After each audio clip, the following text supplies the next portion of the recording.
लोकसभा के बाद राज्यसभा में भी वक्फ संशोधन बिल पास हो गया है। हमारे साथ बात करने के लिए उत्तर प्रदेश भाजपा के अल्पसंख्यक मोर्चा के प्रदेश अध्यक्ष बासित अली जी हैं।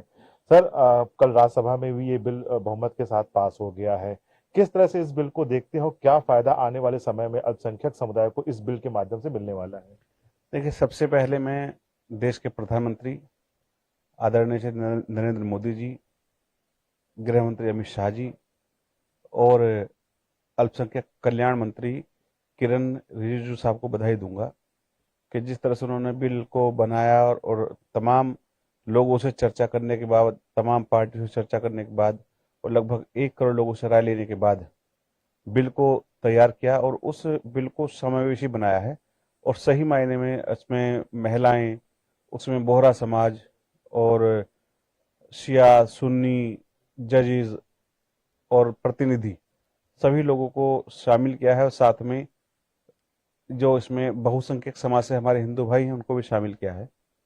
तभी सभी लोगों को साथ लेकर के बिल को की जो ड्राफ्टिंग हुई है वो सबका साथ, सबका विकास, सबके विश्वास के साथ महिलाओं के कल्याण के लिए, गरीब, मजलूम, शोषित, पीड़ित, वंचित लोगों के लिए बिल लंबे टाइम बाद आपको दिखाई देगा कि ये सब समाज को भला करने वाला, गरीब के कल्याण वाला भले है।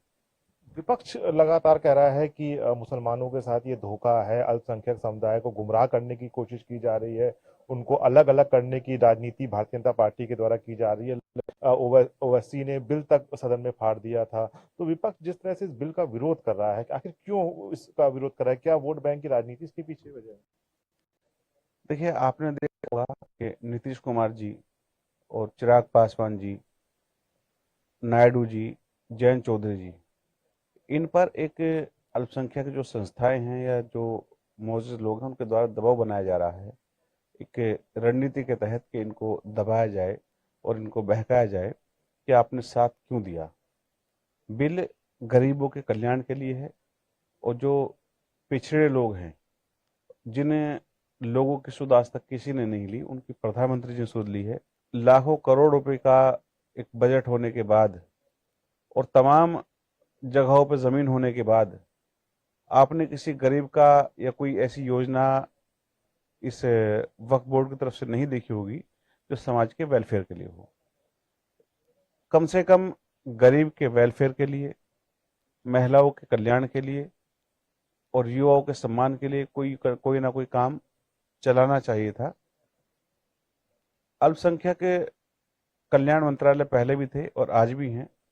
लगातार भारतीय जनता पार्टी बिल ला रही है और समाज के लिए, चाहे माँ बहनों के लिए बिल लाना हो, चाहे अब वो वक्फ का बिल हो, तमाम बिलों में ये दिखता है कि एक गरीब कल्याण की भावना के साथ बिलों को लाया जा रहा है। तरह से बात करने के लिए तो बासित अली जी हैं, ये उत्तर प्रदेश बीजेपी अल्पसंख्यक मोर्चा के प्रदेश अध्यक्ष हैं। उनका साफ साफ कहना है कि विपक्ष लगातार जो वर्षों से मुसलमानों को गुमराह करता चला आ रहा था, अब भारतीय जनता पार्टी की सरकार और खासकर प्रधानमंत्री नरेंद्र मोदी के नेतृत्व वाली सरकार में उन तमाम लोगों को उनका हक मिलेगा जो अभी तक उनसे वंचित था। कैमरामैन मनोज के साथ मैं राहुल श्रीवास्तव, हिंदी खबर, लखनऊ।